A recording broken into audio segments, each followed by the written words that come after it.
कहाँ को किया। स्मृति जी, 2019 चुनाव के वक्त आपने कहा था 13 रुपए किलो पे शक्कर मिलेगी। लोकतंत्र को भूल जाइए 2 मिनट, आइए चूल्हे चौके की बात कर लेते हैं।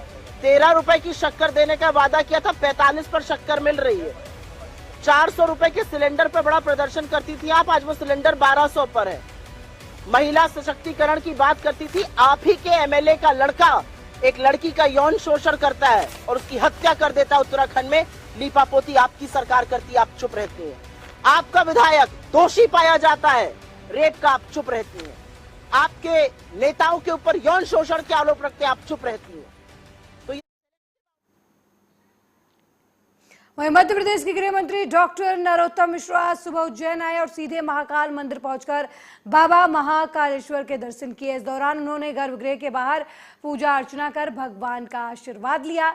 दर्शन के बाद नरोत्तम मिश्रा उच्च शिक्षा मंत्री डॉक्टर मोहन यादव के अब्दालपुरा स्थित निवास पर शोक संवेदना व्यक्त करने पहुंचे। वहीं इस दौरान मीडिया से बातचीत में गृह मंत्री डॉक्टर नरोत्तम मिश्रा ने बताया कि महू में युवती की मौत के मामले में जांच के आदेश कर दिए गए हैं। कांग्रेस बिना वजह इस मामले को राजनीतिक रूप दे रही है, ये एक संवेदनशील मामला है।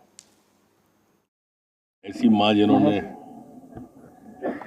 मोहन यादव जी जैसा पुत्र सेवा के लिए समर्पित किया, बाबा महाकाल की नगरी में बाबा महाकाल का आशीर्वाद लिया, उन मां के चरणों में आज नमन करने आए थे। माता जो महू में घटना हुई है कल रात को, एक आदिवासी युवती की हत्या की गई, परिजनों का आरोप है कि सामूहिक बलात्कार हुआ, उसके बाद हत्या की गई। दोनों विषय अलग अलग। जो पति है वो अलग कहते हैं कि करंट लगने से मौत हुई है, जो दूसरे संगठन के लोग और वो कहते हैं वो हत्या की बात है। विषय के जांच के आदेश दे दिए, निश्चित रूप से सब ठीक है। सर, कांग्रेस के विधायक दल भी वहां पर जो है जांच करने के लिए पहुंच रहे हैं, इसमें राजनीति शुरू हो गई। राजनीति नहीं करना चाहिए, कम से कम संवेदनशील विषयों पर। जनहित के मुद्दे कभी उठाती नहीं कांग्रेस, हमेशा इस तरह के जो बजट सत्र का 12वां दिन है और विपक्षी नेता अजीत पवार और अंबादास दानवे के नेतृत्व में महाविकास आघाड़ी के विधायकों ने विधान भवन की सीढ़ियों पर प्रतीकात्मक सिलेंडर रखकर गैस मूल्य वृद्धि और महंगाई का विरोध किया है।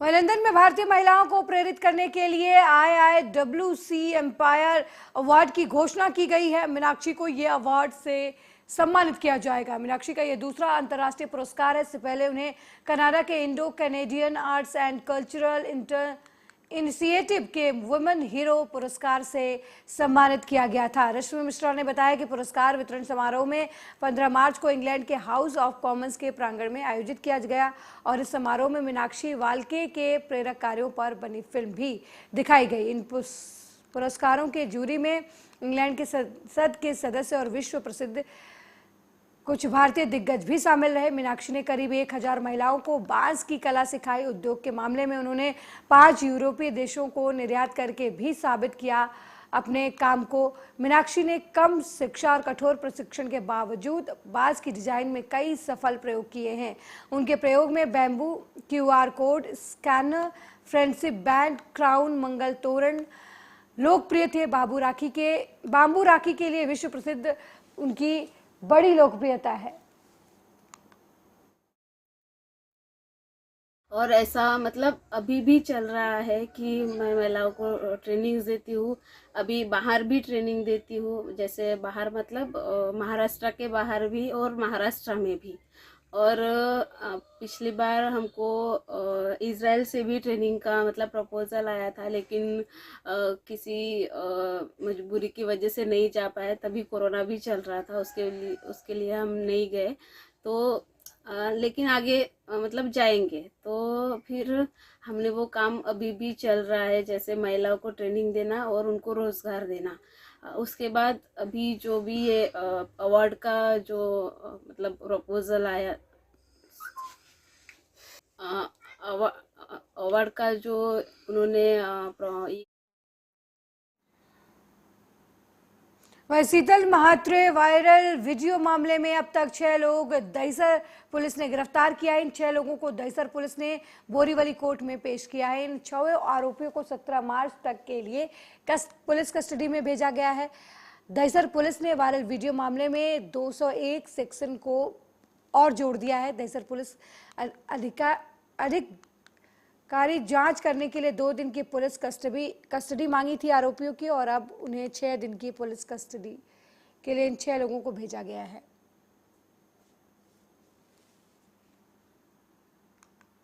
पुलिस वालों ने 2 दिन का कस्टडी मांगा है, जो उनको एक्चुअली 7 डेज का कस्टडी मांगा था, बट 2 दिन का कस्टडी उनको देने मिला है।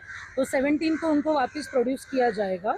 और आज वापस से एक सेक्शन ऐड हुआ है उसमें 201 ऑफ IPC, और हमने भी हमारी तरफ से कोर्ट को यही विश्वास दिलाया कि मोबाइल और लैपटॉप ऑलरेडी उनके कब्जे में है पुलिस वालों के, तो अभी फिजिकल कस्टडी की ज़रूरत नहीं है। लेकिन फिर भी पुलिस वालों ने कहा है कि उसमें उनको छानबीन करने के लिए। वहीं मुंबई में एनसीबी की बड़ी कार्रवाई देखने को मिली है। एनसीबी की टीम ने अंतर्राज्यीय चरस के धंधे का भंडाफोड़ किया है। एनसीबी की टीम ने 1 किलो 170 ग्राम के चरस के साथ एक व्यक्ति को गिरफ्तार किया है। आरोपी युवक के पास से करीब 45 लाख रुपए कैश भी बरामद हुए हैं। 970 ग्राम गोल्ड भी जब्त किया गया है। इस दौरान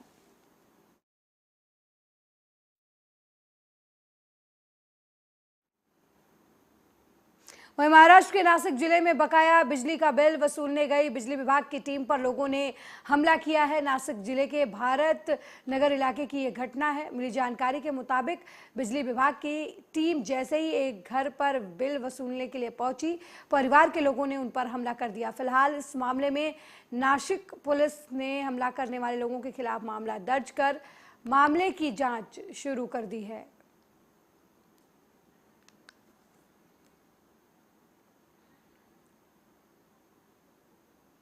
विद्युत कर्मचारी संयुक्त समिति की देखरेख में बहिष्कार और विद्युत विभाग कर्मचारियों ने अपनी मांगों को लेकर हड़ताल की है। इसी बीच टुंडला इंस्पेक्टर प्रदीप कुमार ने कमान संभालते हुए पुलिस बल के साथ टुंडला बिजली पीटर मोहम्मदाबाद पर पहुंच गए और सुरक्षा व्यवस्था को लेकर पुलिस जवानों को तैनात किया गया। वहीं मौजूदा विद्युत विभाग कर्मचारियों द्वारा जानकारी में बताया गया कि हम लोगों से समान कार्य कराया जा रहा है, समान वेतन चाहिए, ठेके पर नहीं काम करना है, और अब अगर सरकार मांगों को नहीं मानती है तो अनिश्चितकालीन धरना किया जाएगा।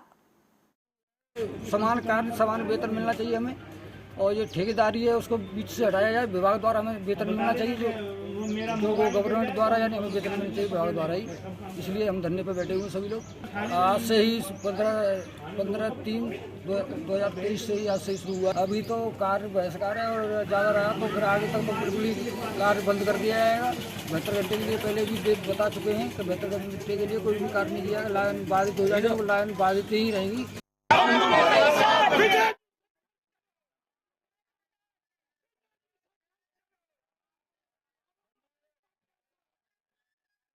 नई दिल्ली में आवारा कुत्तों को लेकर आए दिन घटनाएं देखने को मिल रही है। अब इन आवारा कुत्तों को लेकर आवाज उठा रही है बीजेपी पार्टी, और आम आदमी पार्टी पर जमकर हमलावर भी हो रही है। दिल्ली सरकार क्या कदम उठा रही है, ये सवाल बीजेपी नेताओं की तरफ से पूछा जा रहा है, क्योंकि आम आदमी पार्टी अब निगम में भी आ चुकी है और निगम द्वारा किए जाने वाले कामों को अभी तक शुरू नहीं किया गया है। बीजेपी के पूर्व मंत्री विजय गोयल ने कहा कि वो भी कुत्तों से प्यार करते हैं और जब आवारा कुत्ते किसी को काट लेते हैं तो कुत्तों को कहीं रखने का इंतजाम किया जाए ताकि किसी को भी कोई परेशानी ना हो। स्ट्रीट डॉग हैं जिनके ऊपर सरकार कंट्रोल। जी मैं एक रिपोर्ट देख रहा था कि पिछले 6 महीने में RML हॉस्पिटल और सफदरजंग हॉस्पिटल में 58,000 कुत्तों के काटने के केस आए हुए हैं। वसंत कुंज में 2 बच्चों को जिस तरीके से 5 कुत्तों ने मिलकर नोच नोच के खा डाला, आज जिनको भी मैंने फोन किया कि जो आवारा कुत्तों का आतंक मचा हुआ है, चाहे वो पार्क हो, चाहे वो गलियां हो, चाहे वो मोहल्ले हो, उस पर आम आदमी पार्टी की सरकार, दिल्ली की सरकार और अब एमसीडी में भी वो हैं, वो लगातार सो रहे हैं। ऐसा नहीं, लगातार देखा आवारा पशु को लेकर कहीं ना कहीं जिस तरह से विवाद चलता है और कहीं ना कहीं दिख रहा है आज दिल्ली के जंतर मंतर पे भाजपा के लोग कुछ लोग आए हुए हैं, विजय गोयल जी बैठे हुए हैं और जो दिल्ली के अंदर देखा जाए जो आवारा कुत्तों के लिए बात करें तो धरना प्रदर्शन करा जा रहा है। जो आवारा कुत्ते के कई लोगों ऐसे केस देखे गए जो काट लिया है उनको देखा गया, आरएम हॉस्पिटल के भी केस बताए गए। कहीं ना कहीं जो लगता है जिस तरह से जो आवारा कुत्तों पर किस तरह से सरकार पाबंदी लगाएगी या नहीं लगाएगी वो आने वाला वक्त बताता है और क्या लगेगा इस हालातों से क्या दिल्ली की जनता को किस तरह से बचाया जाएगा। एक तरफ आरोप प्रति आरोप चल ही रहा है और दूसरी तरफ सरकार कहीं ना कहीं दिल्ली सरकार नाकामी कर रही है, सुन नहीं रही है। जो लगातार जो केसेस है कुत्तों के लोग दिन पे दिन बढ़ते आ रहे हैं। कैमरा पंकज के साथ Deepak Kumar, Delhi. Sushma wing of cancer support society के द्वारा लगाया जा रहा है निःशुल्क मेडिकल कैंप 18 तारीख को महेश्वरी भवन में ये कैंप लगाया जाएगा। दरअसल सुषमा विंग सोसाइटी लगातार जनसेवा के लिए जानी जाती है। लगातार मेडिकल सेवाओं को लेकर हर साल कैंप का आयोजन किया जाता है। इसी कड़ी में डॉक्टर प्रदीप पांडे के नेतृत्व में कैंप का आयोजन किया जाएगा, जहां रायपुर के और जगदलपुर के प्रतिष्ठित डॉक्टर इस कैंप में शामिल होंगे, जिनमें मुख्य रूप से कैंसर से संबंधित बीमारियों का इलाज किया जाएगा। हॉस्पिटल के डॉक्टर भंवर शर्मा सर हैं। जब तक डॉक्टर भंवर शर्मा सर नहीं थे हमारी एनजीओ को भी समझ में नहीं आता था कि हम पेशेंट को कहाँ भेजें, पर हम अब अभी सभी पेशेंट को अगर हमको डिमरापाल भेजना पड़ता है तो हम पांडे सर के पास भेजते हैं और महारानी हॉस्पिटल भेजना पड़ता है डॉक्टर भंवर शर्मा सर के पास भेजते हैं, क्योंकि इतने शासकीय हॉस्पिटल कैंसर के लिए इतना अच्छा काम कर रही है तो हम कोशिश करते हैं कि पेशेंट शासकीय अस्पताल तक पहुँचे। पर आप समटाइम्स कुछ पेशेंट चाहते ही नहीं है कि वो सरकारी अस्पताल जाएं, वो उनकी खुद की चॉइस होती है कि वो प्राइवेट हॉस्पिटल जाएं। पर आज हमारे पास कोई भी पेशेंट आता है तो हम सबसे पहले उनकी पूरी रिपोर्ट डॉक्टर भंवर शर्मा सर के पास भेजते हैं। उसके बाद सर डिसाइड करते हैं पेशेंट से बात करके उनसे काउंसलिंग करके कि वो कहाँ जाना चाहते हैं। रात के समय उन्हेल में चली हवाओं से किसानों को काफी नुकसान उठाना पड़ा है। रात के करीब 7 बजे लगभग उन्हेल में गांव पिपलियां डाबी में शॉर्ट सर्किट से खेत में खड़ी फसल में आग लग गई, जिसकी वजह से फसल जलकर खाक हो गई। सूचना पाकर नगर पालिका परिषद को भी इसकी जानकारी दी गई, लेकिन रास्ता खराब होने की वजह से दमकल की गाड़ी समय पर नहीं पहुंच पाई और पूरी फसल जलकर बर्बाद हो गई।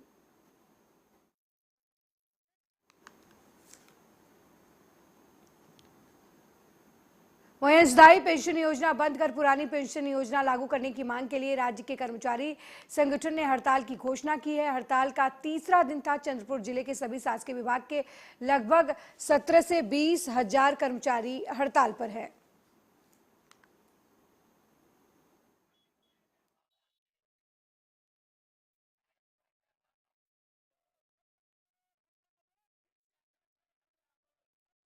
भेरूगढ़ में जेल कर्मचारियों के जीपीएफ खाते से करोड़ों रुपए निकाले जाने का मामला उजागर होने के बाद हड़कंप मचा हुआ है और जांच के दौरान रोज नए नए खुलासे हो रहे हैं। अभी तक इस मामले में जेल के बाबू रिपुदमन सिंह का नाम सामने आया है, लेकिन कल जांच के दौरान 2 और प्रहरी धर्मेंद्र लोधी और शैलेंद्र सिकरवार का नाम भी जुड़ गया। वहीं सुबह जेल प्रहरी सुरेश मरमट जेल अधीक्षक कार्यालय के सामने आमरण अनशन पर बैठ गए हैं। उनका कहना है कि इस पूरे घोटाले में जेल अधीक्षक भी दोषी हैं, जिनके हस्ताक्षर से रुपए निकाले गए हैं, इसलिए उन्हें भी आरोपी बनाया जाना चाहिए। उन्होंने चेतावनी देते हुए कहा कि जब तक जेल अधीक्षक को हटाया नहीं जाएगा वो आमरण अनशन पर बैठे रहेंगे, चाहे उनकी जान चली जाए। मेरी मांग ये है कि जो हमारे साथ जो फ्रॉड हुआ वो तो हो, लेकिन इसलिए जेल अधीक्षक को इसमें आरोपी बनाया जाए, क्योंकि इसकी मिली भगत का कुछ हो नहीं सकता यहाँ पे। आपके खाते से कुछ राशि गायब हुई मेरे खाते से 27 लाख की राशि गायब हुई है। इसकी जानकारी आपको कैसे लगी? मेरे को अपने समाचार पत्रों के माध्यम से ही मिली मेरे को। उसे मैंने उसके बाद में फिर मैं नेट से निकलवा, नेट से मेरे को 27 लाख का गबन पाया गया। इसमें जेल अधीक्षक को आरोपी क्यों नहीं बनाया जा रहा है, जो सर्वोच्च पद पे बैठी हुई है। इनकी बिगर उसके तो पैसा निकलेगा नहीं है। जब तक मेरी ये समस्याओं का निराकरण नहीं होगा मैं हमारे अनशन के लिए बैठा हूँ। जेल अधीक्षक और जो यहाँ कार्य कर रहा है दोनों ही जिम्मेदार है। पावर किसके पास में, इनके बगैर तो काम होता नहीं है। आज आप धरने पर बैठे हैं तो कब तक धरना आपका जब तक मांगे पूरी नहीं होगी, जब तक ये यहाँ से हटेगी नहीं, जब तक अमरण अनशन के लिए बैठा, चाहे मेरी जान चले जाए। कितने लोग आपके साथ हैं? मैं अकेला ही हूँ, ऐसा तो 70 लोग हैं, लेकिन मैं अकेला बैठा हूँ। वो कौन लोग हैं जिन्होंने इस गबन कांड में शामिल है? गबन कांड में शामिल है रिपुदमन दमन, मेन वो है। और इनके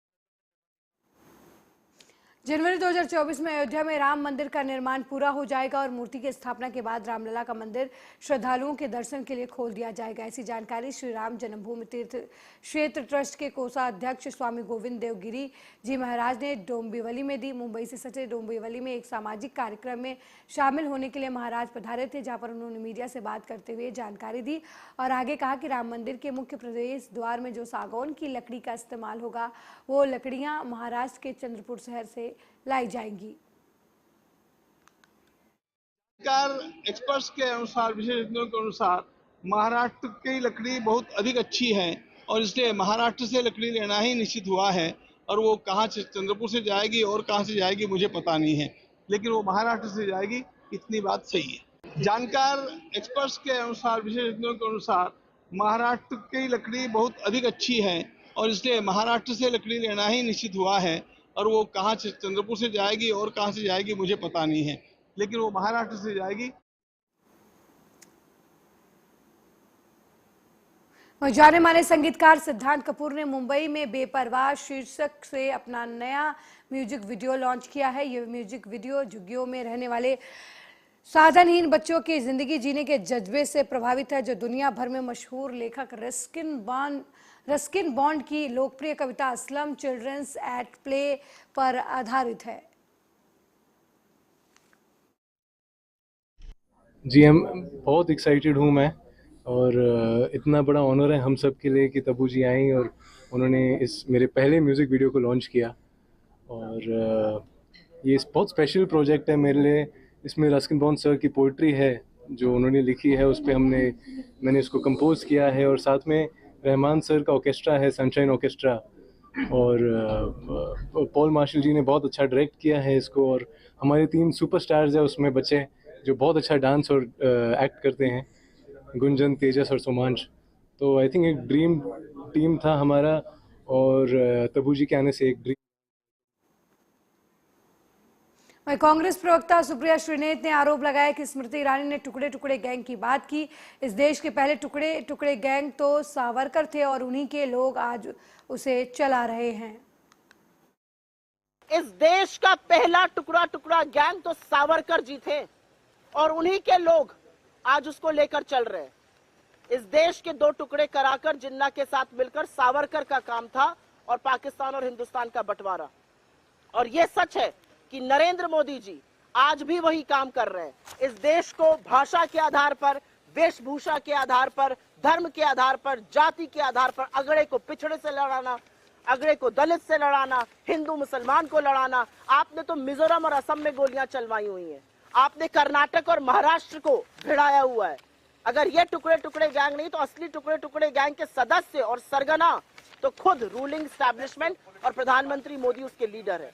मेरा अपना मानना है कि भारत के लोकतंत्र को बचाना हम सबका कर्तव्य है, मीडिया का कर्तव्य है। और भारत के लोकतंत्र की जिस तरह से धज्जियां सदन में और सदन के बाहर भारतीय जनता पार्टी उठा रही है, वो अपने आप में प्रमाण है कि किस तरह से लोकतंत्र कमजोर हो रहा है। You think that Rahul Gandhi has said anything wrong, let's come and debate in parliament.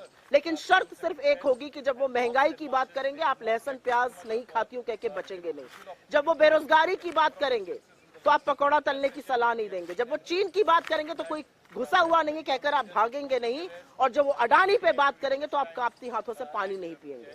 मेरा अपना मानना है कि जिन लोगों का भारतीय जनता पार्टी में वजूद ही राहुल गांधी जी को ट्रोल करने से है, वो ये काम करते रहेंगे क्योंकि उनका अस्तित्व ही ये है। और बीजेपी में एक होड़ लगी हुई है, जब भी राहुल गांधी जी कोई वक्तव्य देते हैं, कोई बात कहते हैं, कोई चर्चा का मुद्दा उठाते हैं जो जनहित का मुद्दा है, लोगों का मुद्दा है, हर बार भारतीय जनता पार्टी के 6, 7, 8 लोग कूद पड़ते हैं डेरोगेटरी रिमार्क्स के साथ, आधा सच पूरे झूठ के साथ।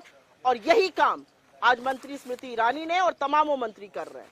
मुझे ऐसा लगता है भारत के सदन में जवाबदेही है सरकार की, और जिस जवाबदेही से आप भाग रहे हैं उतना ही आपके पीछे सवाल छोड़े जाएंगे। अडानी से आपका क्या रिश्ता है और अडानी पर आप चुप क्यों हैं, ये सवाल का जवाब तो आपको अंततोगत्वा देना पड़ेगा। और आप सुप्रीम कोर्ट की कमेटी के पीछे नहीं छुप सकते हैं, क्योंकि सुप्रीम कोर्ट की committee review of regulatory framework पे है। वो ये नहीं पता करेगी कि क्या 82 गुना स्टॉक कैसे बढ़े, बेनामी संपत्ति, बेनामी पैसा लाने का जो आक्षेप लगा है वो कैसे आ रहा है, इलारा कैपिटल डिफेंस के एक फर्म में पार्टनर कैसे है, सेबी का क्या प्रोब हो रहा है, DRI directorate of revenue intelligence इस पे क्या कर रहा है, कहाँ है आपकी ईडी, आपकी सीबीआई, आपका एसएफआईओ, आपका एमसीए, आपका डीआरआई, आपका आईआरडीए, कहाँ है ये सब संस्थाएं जो अभी तक लग जानी चाहिए थी अडानी के पीछे। तो मेरा सिर्फ अपना मानना यह है कि लोकतांत्रिक मूल्यों का हनन करना इस सरकार का चाल चरित्र और मेरे साथ इस बुलेटिन में फिलहाल इतना ही। देश दुनिया की तमाम खबरों को देखने के लिए देखते रहिए आर्या न्यूज़। नमस्कार।